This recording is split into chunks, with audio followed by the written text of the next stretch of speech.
यस्य स्वयं स्वभावक्ति प्रभावे कृष्ण कर्मणा तस्मै संज्ञान रूपाय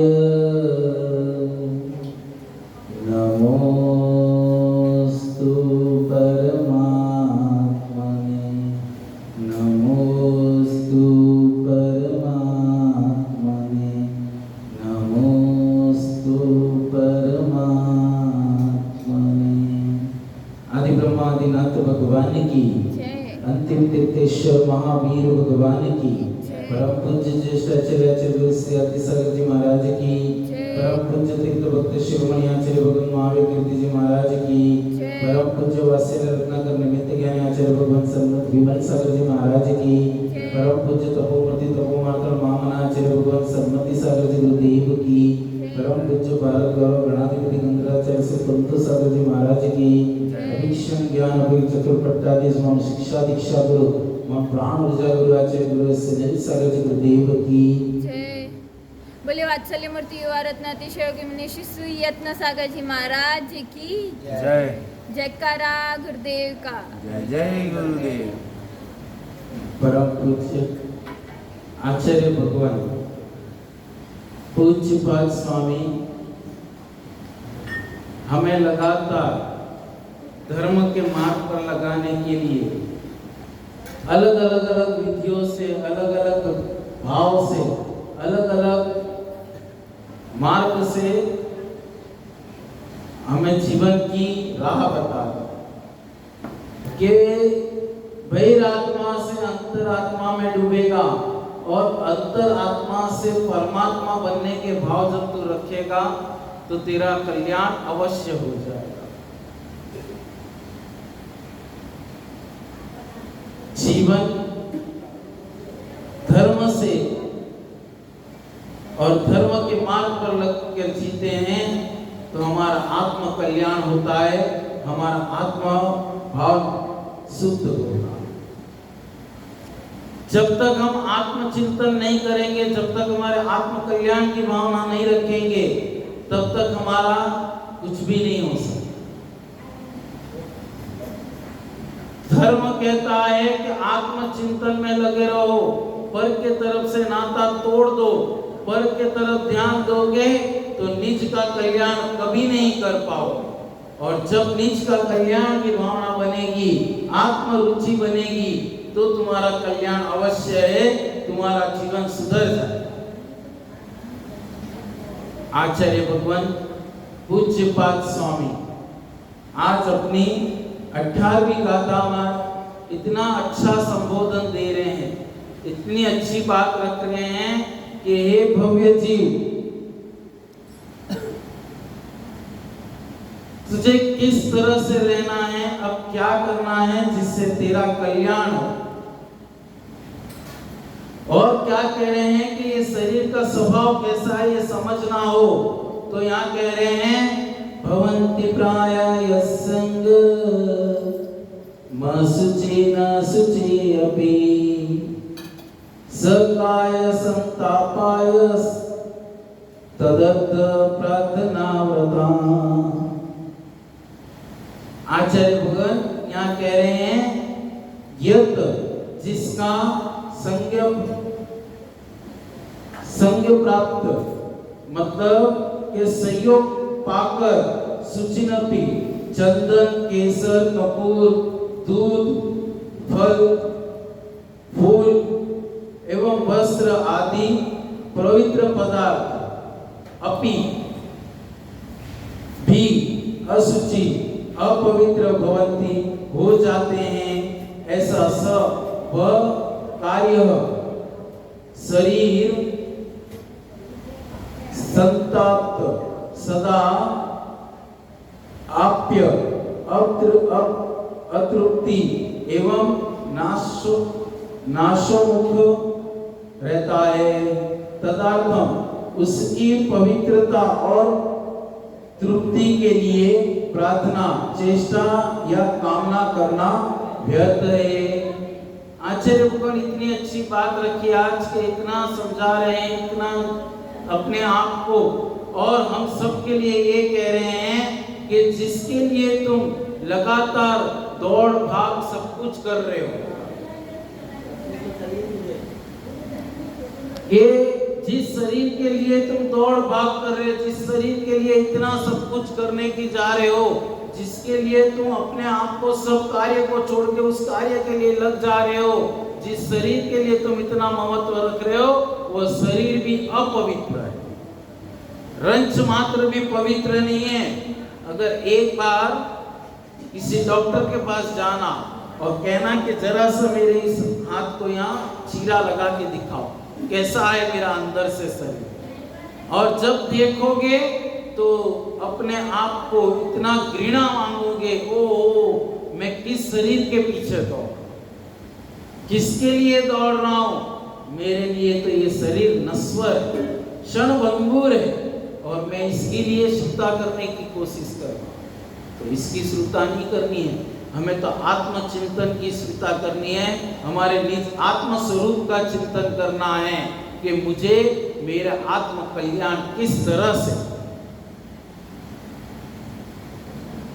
बार बार समझा रहे हैं, बार बार हमें कह रहे हैं कि हे भव्य आत्मा जीव, जब तक तू इस शरीर का देखभाल करेगा तब तक आत्मचिंतन कभी नहीं कर पाएगा, आत्मा का कल्याण कभी नहीं कर पाएगा। आपने भोजन दिया, आपने सब शरीर के लिए जितनी भी पालन पोषण की, क्या होता है, खाना खाया मुंह से और थोड़ी देर पेट में रहा, फिर पच गया और फिर मल के द्वारा बाहर। पर जिस दिन तुमने आत्मचिंतन की और रुचि बढ़ा ली, आत्म से सुबोध की तरफ देख लिया कि नहीं, मैं अब तक मूर्ख था, इस शरीर के लिए जितना दौड़ रहा था, पर मेरा ये शरीर तो कुछ काम करेगा। जब ये सब समझ जाओगे, जब तक ये सब नहीं समझोगे, तब तक अपने आत्मचिंतन की ओर अपना भाव बनाइए।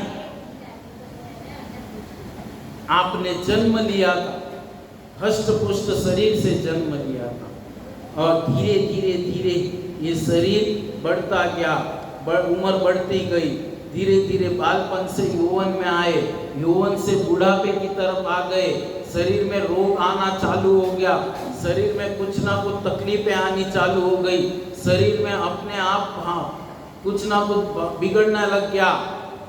पर आत्मा का कुछ बिगड़ा उसमें? आत्मा का रंच मात्र भी कुछ नहीं। इसके लिए ज्यादा इस शरीर का देखभाल करने की, दौड़ने की बातें करना बंद कर दो। आत्म रुचि की ओर ध्यान बढ़ाओ, धर्म ध्यान की ओर भाव बढ़ाओ कि जितना मैं धर्म को अंगीकार करूंगा, जितना मैं धर्म करता जाऊंगा, जितना मैं उसका सोचूंगा, धर्म के प्रति लगाव करूंगा, उतना मेरा आत्म कल्याण ज्यादा। पर के कल्याण में तो हमने बहुत अपना दिमाग लगाया, पर से हमारा कुछ भी नाता नहीं। हर बार हर समय हम यही भाव रखें कि मैं धर्म ध्यान में लगता हुआ, आत्मचिंतन करता हुआ अपने मोक्ष मार्ग को प्रशस्त करने के भाव लगा के रखूंगा, तो मेरा जीवन सुधरेगा, नहीं तो व्यर्थ ही इधर का उधर भटक जाएगा। मुझे पर की चिंता से तो अपने आप को हटाना है। आज हम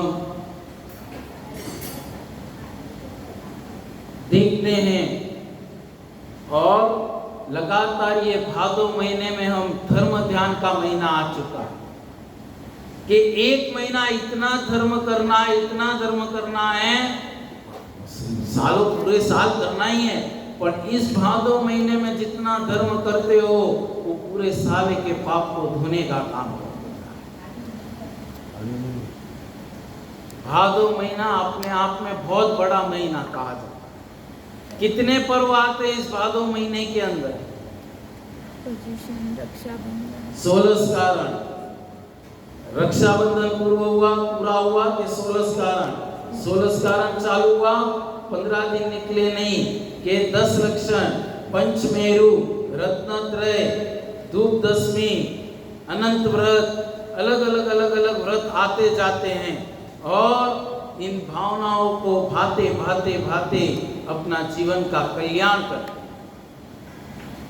प्रभु ने उपदेश दिया, 16 कारण भाए तीर्थंकर जेवए, हर से इंद्र अपार मेरु पे ले गए, पूजा कर निज धन्य लको बहु जावसो, हम 16 कारण भावे भावसो। के जो 16 कारण भावना भाता है उसे तीर्थंकर प्रकृति का बंध हो। चलो अभी तो थोड़े दिन निकल गए, अभी वापिस भादव महीने का दूसरा पहर चालू हो जाए। 16 उपवास कर सकते हो, एक एकासन एक उपवास कर सकते हो, 16 एकासन कर सकते हो, एक एकासन एक व्यासन कर सकते हो। जैसी भावना भाओगे, जैसे मन में लगाओगे, उतना आत्म कल्याण बढ़ेगा, उतना आत्म चिंतन बढ़ेगा और हमारा मोक्ष मार्ग प्रशस्त होना चालू हो जाए। आज की भावना में कहते रहे, आगम छंद पुराण पढ़ावे, साहित्य तर्क वितर्क बकानो, काव्य कथा नव नाटक पूजा, ज्योतिष वेद शास्त्र प्रमाणे, ऐसे बहुश्रुत साधु मुनीश्वर, जो मन में देव भावना आने, बालक ज्ञान धरि मन सानो, भाव भाग्य विषय जाहि न जानो। मतलब अब यहाँ कह रहे हैं कि आचार्य महाराज होते हैं, वो हर जगह हर चीज कार्य में तो सब कुछ कार्य वो नहीं करते हैं, उनके नीचे उपाध्याय परमेष्ठी को बनाते हैं। जो उपाध्याय संघ के छोटे छोटे साधुओं को पढ़ाते हैं, ज्ञान शिक्षा देते हैं, धर्म कार्य में उनकी रुचि बढ़ाए जाते हैं और अपना भी मोक्ष मार्ग प्रशस्त करते हैं और अन्य बहुत साधुओं का भी मोक्ष मार्ग प्रशस्त कराने में लगा है। यहाँ क्या कहा कि आगम छंद पुराण पढ़ा, आगम की बातों को पढ़ाते हैं, छंद को, आगम के छंदों को, गाथाओं को पढ़ा करके के और पुराण पढ़ावे। मतलब पुराण मतलब कौन से?